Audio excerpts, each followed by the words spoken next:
हाँ जी फ्रेंड्स, स्वागत है आपका अपने यूट्यूब चैनल में कॉमर्स एंड इकोनॉमिक्स गाइड में। तो गाइज आज का हमारा टॉपिक रहने वाला है MCO 021 मैनेजरियल इकोनॉमिक। तो इसके हम मोस्ट इंपॉर्टेंट क्वेश्चन लेके आए हैं। जैसे कि आपको पता ही हमारी इग्नू की सीरीज़ कंटिन्यू है, जिसमें हम कॉमर्स और इकोनॉमिक्स के इंपॉर्टेंट क्वेश्चन कराते हैं। एग्जाम ओरिएंटेड होते हैं और एक्सपेक्टेड क्वेश्चन होते हैं, ठीक है।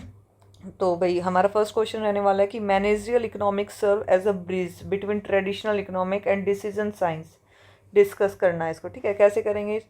तो जैसे ट्रेडिशनल इकोनॉमिक होती है वो क्या होती है, पूरी तरह से थ्योरेटिकल होती है, जैसे एब्स्ट्रैक्ट डिमांड, सप्लाई, अजम्पशन और कॉम्प्लेक्स थ्योरीज, ठीक है। वहीं दूसरी तरफ जो डिसीजन साइंस होती है उसमें क्या होते हैं, ह्यूमन मॉडर्न क्वांटिटीज, टूल्स और मैथमेटिकल मॉडल्स, डाटा जैसे linear programming, regression analysis, forecasting, ये सब किस में आते हैं, हमारी डिसीजन साइंस में आते हैं, ठीक है। और मैनेजरियल इकोनॉमिक आता है इसके बाद, उसमें आते हैं इन दोनों फील्ड को आपस में जोड़ती है ताकि एक बिजनेस मैनेजर रियल वर्ल्ड के कॉम्प्लेक्स बिजनेस प्रॉब्लम और ऑपरेशनल जो चैलेंजेस है उसको डाटा ड्राइवन फ्रेमवर्क के साथ एफिशिएंटली सोल्व कर सके, ठीक है। तो समझ में आ गया आपको? ट्रेडिशनल इकोनॉमी पूरी तरह से थ्योरेटिकल समझ में आ गया। एक थ्योरेटिकल थी, दूसरी डिसीजन साइंस थी, जिसमें हमारे सारे न्यूमेरिकल टाइप की क्वांटिटी मेथड था, और मार्जिनल में क्या था, दोनों को मिक्स करके बनाते हैं वो होते हैं, जिसमें हम कॉम्प्लेक्स बिजनेस प्रॉब्लम को सोल्व करते हैं, ऑपरेट करते हैं, ठीक है।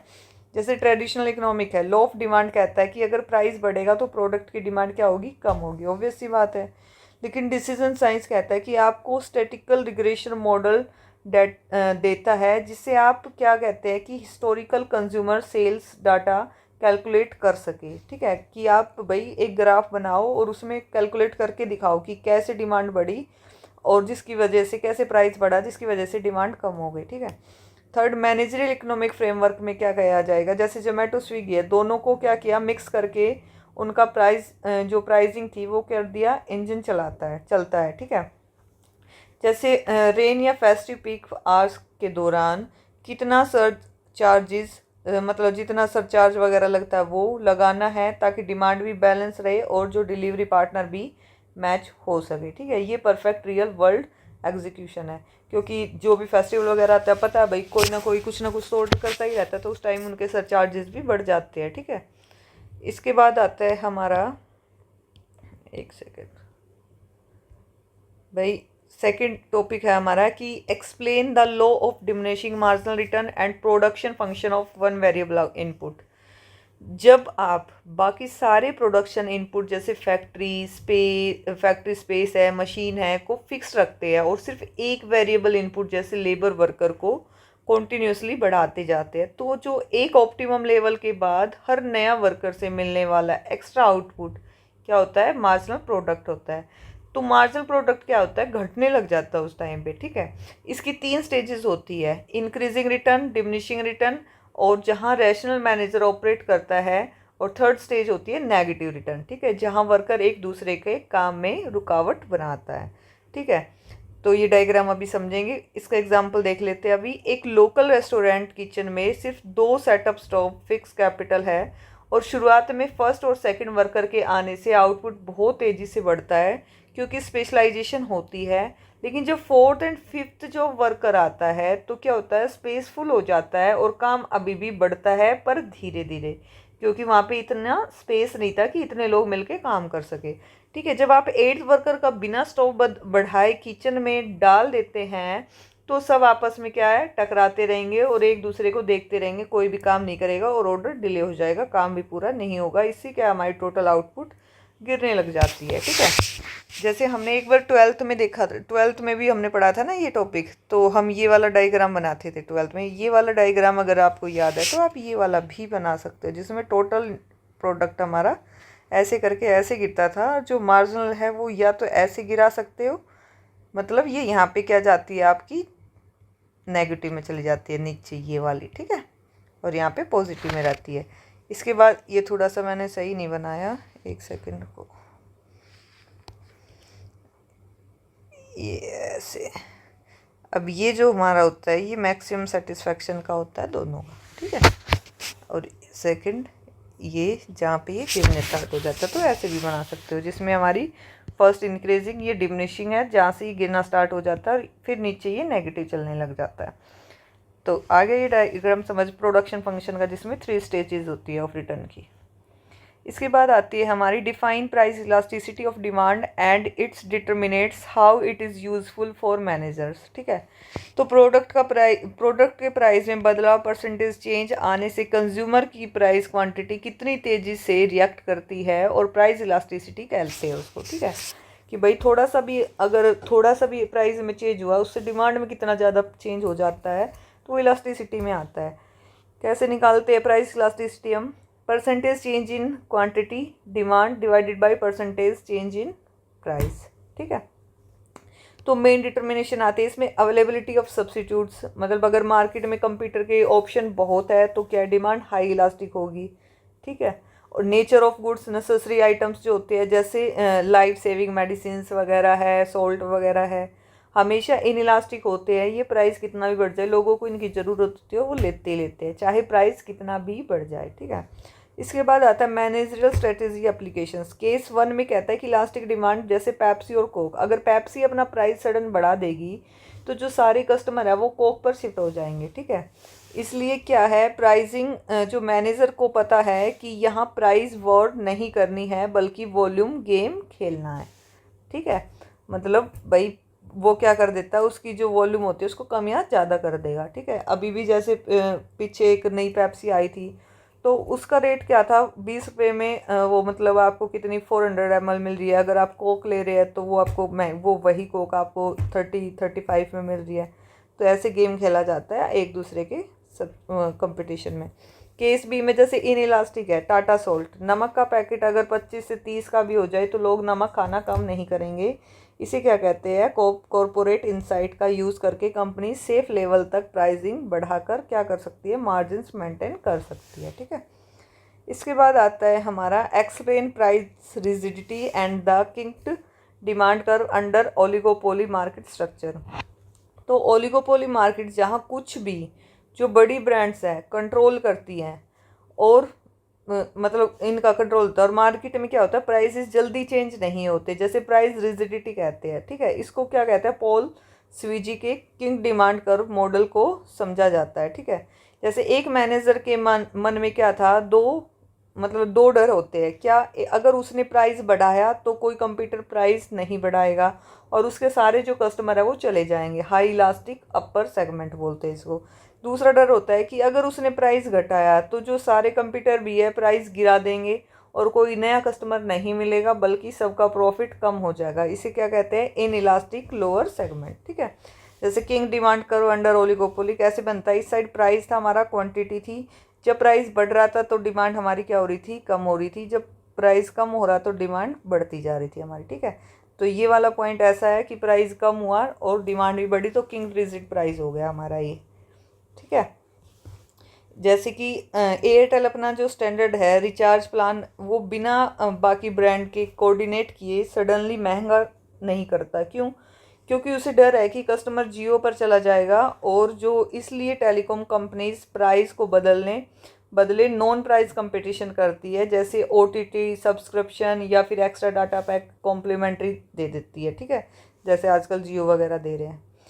Differentiate between short run and long run cost curve, explain why the LAC is U shaped. ठीक है, तो शॉर्ट रन कॉस्ट कौन सी होती है, इसमें कम से कम एक फैक्टर फिक्स्ड होता है, जैसे लैंड या बिल्डिंग, लीज रेंट, जबकि जो बाकी वेरिएबल होते हैं लॉन्ग रन कॉस्ट में क्या होते हैं, सारे फैक्टर वेरिएबल होते हैं। आप पूरा प्लांट का स्केल क्या कर सकते हैं, बढ़ा कर सकते हैं।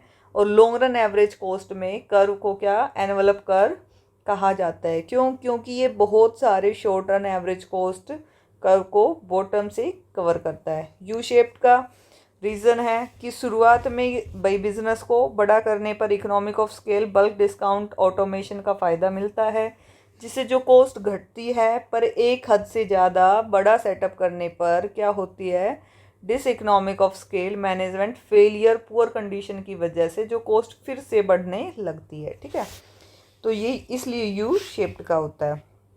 ठीक है, आपने कल परसों भी मैंने ये टॉपिक समझाया था जिसमें कि ये हमारी आ रही थी और उसमें ये ऐसे एनवलप बनाया था। ठीक है, तो आप इसको ऐसे भी बना सकते हो और ऐसे भी बना सकते हो यू शेप में।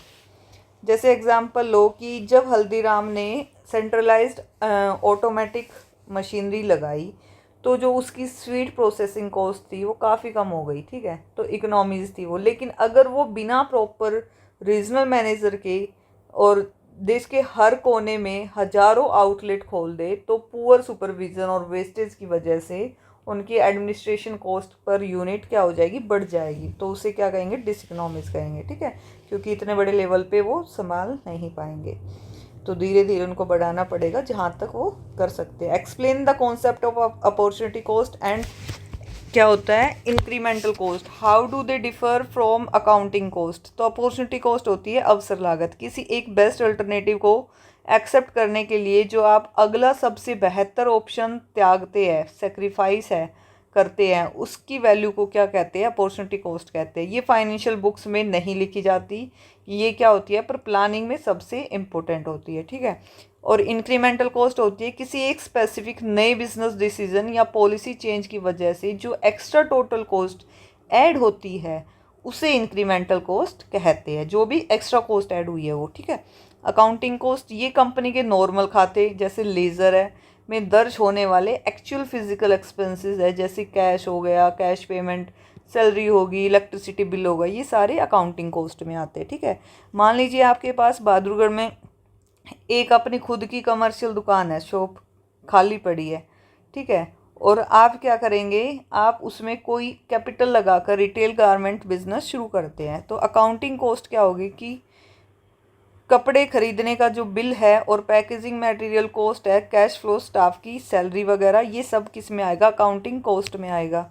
और अपॉर्चुनिटी कॉस्ट क्या होती है, अगर आप खुद शॉप ना चलाते और उसे यूज़ किसी बैंक को लीज पर दे देते तो आपको हर महीने 40,000 रुपये रेंट मिलता, और वो रेंट जो आपने छोड़ दिया वही आपकी क्या है, अपॉर्चुनिटी कॉस्ट है, ठीक है। इसके बाद आता है compare and contrast perfect competition and monopoly, how is price determined under monopoly. कि भाई basic comparison, perfect competition market और monopoly. Number of sellers infinite होते हैं, वेरी लार्ज होते हैं, बहुत सारे छोटे सेलर्स होते हैं। इसमें मोनोपोली में सिंगल सेलर अकेला मालिक होता है। कंट्रोल ओवर प्राइस, इसका भाई जीरो कंट्रोल होता है, प्राइस टेकर होते हैं ये, ना कि मेकर, और इंडस्ट्री प्राइसिंग मानती है, ठीक है।